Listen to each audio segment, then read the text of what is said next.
जय माता दी। स्वागत है आप सभी का मेरी भक्ति भावना यूट्यूब चैनल पर। आज मैं आपको गाज माता की कथा सुना रहा हूँ। पुत्र प्राप्ति के लिए, संतान प्राप्ति के लिए गाज माता की पूजा की जाती है और ये कथा भादों के महीने में जरूर सुननी चाहिए। इस कथा को आप कभी भी सुन सकते हैं, किसी भी महीने में सुन सकते हैं। भादों के महीने में विशेष रूप से पूजा की जाती है। भाद्रपद या भादवा के महीने में की जाने वाली गाज माता की पूजा और व्रत के समय सुनी जाने वाली कथा का विशेष महत्व होता है। पुराने समय की बात है, एक नगर के राजा और रानी की कोई संतान नहीं थी।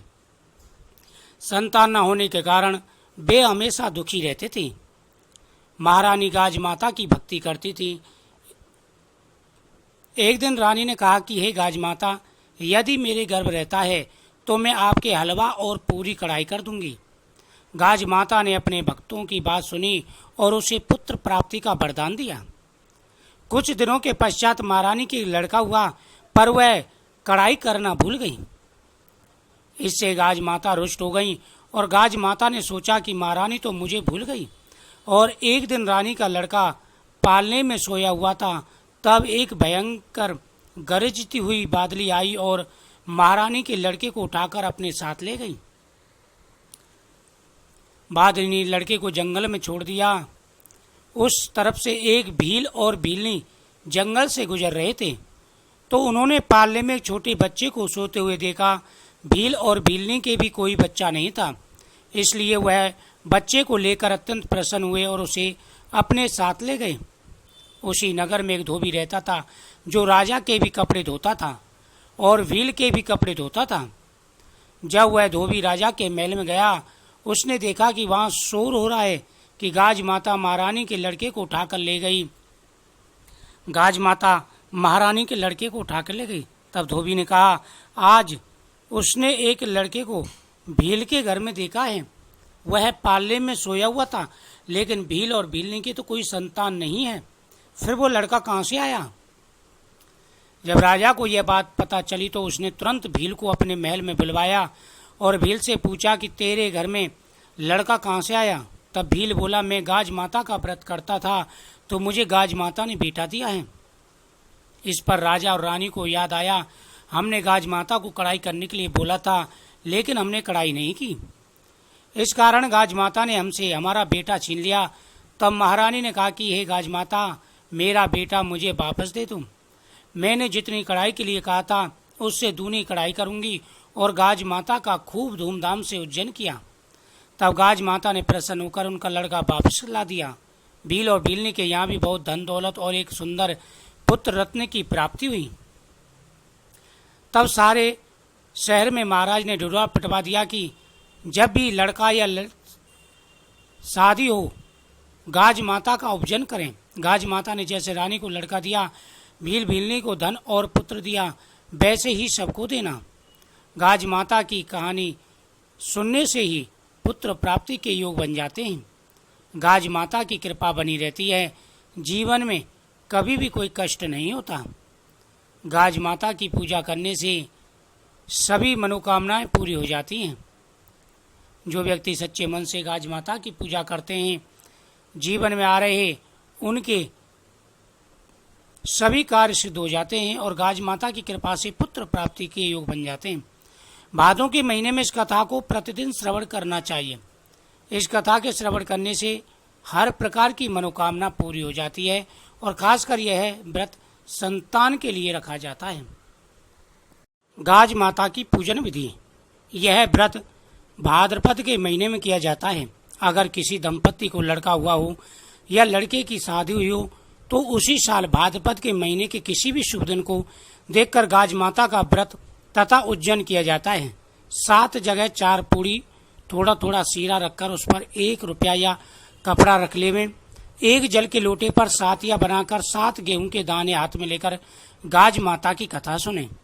फिर कपड़ा पर रुपया रखकर सीरा पूरी हाथ फेरकर सासू जी को पाएं लगकर देवे। फिर सूर्य भगवान को लोटे से अर्घ देकर 7 ब्राह्मणी सहित स्वयं भोजन कर लेवे।